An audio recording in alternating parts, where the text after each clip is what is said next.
Assalamu alaikum warahmatullahi wabarakatuh. Good morning. Today is Saturday. Hopefully all are inshallah very fine.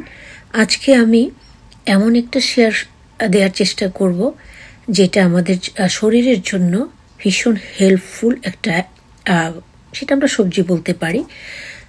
এটা আমি collect করেছি, সংগ্রহ করেছি Facebook থেকে। এটাকে কি শাক বা আগাছা বলা যায় আমি জানি না। আমি নিজে যদি এটাকে দুধেল শাক বলি, আমি তোমাদের সাথে ছবিটা তো অবশ্যই শেয়ার করবো ইনশাআল্লাহ। তোমরাও দেখো এটাকে চিনতে পারো কিনা। হোপফুলি চিনতে পারবে, কারণ এটা আমেরিকা তো হয়, এখন বুঝতে পারছি বাংলাদেশেও হয়। এটাকে কি শাক বা আগাছা তোমরা বলো, জানিয়ে দিও। কারো বাগানে এরকম আগাছার দেখা পেলে পা দিয়ে কখনই তা মারিয়ে দিও না। এটা সোনার খনির মতো মহামূল্যবান একটা বস্তু। আমরা একে শাক, জুস, ঔষধীয় হার্বাল জাতীয় গাছ হিসেবে ব্যবহার করতে পারি। এই শাকটিকে ইংরেজিতে পার্সলেন বলে।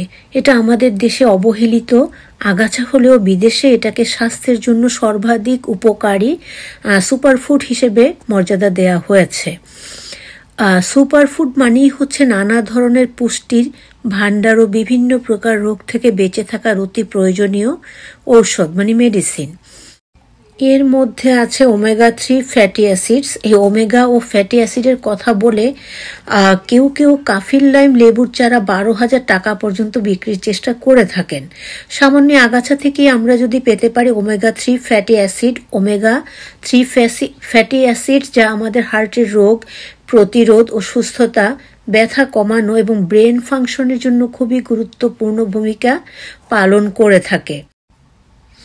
অ্যান্টি অক্সিডেন্ট ও ভিটামিন সি পাওয়া যায় প্রচুর পরিমাণে। মন ভালো রাখার মুড রেজুলেশন, এটা একই সাথে হতাশাও দূর করে, কোলেস্টেরল হ্রাস করে, আর্থ্রাইটিসের ব্যথা কমায়, হাড়ের স্বাস্থ্যের উন্নতি করে, স্কিনের উন্নতি করে, মাংসপেশির সমস্যা দূর করে।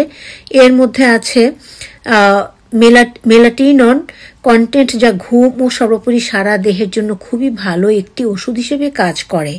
সবশেষে একটি কথাই বলবো, কারো বাগানে যদি এই শাকের দেখা মেলে, প্লিজ তোমরা এটিকে অবহেলা করে ফেলে দিও না।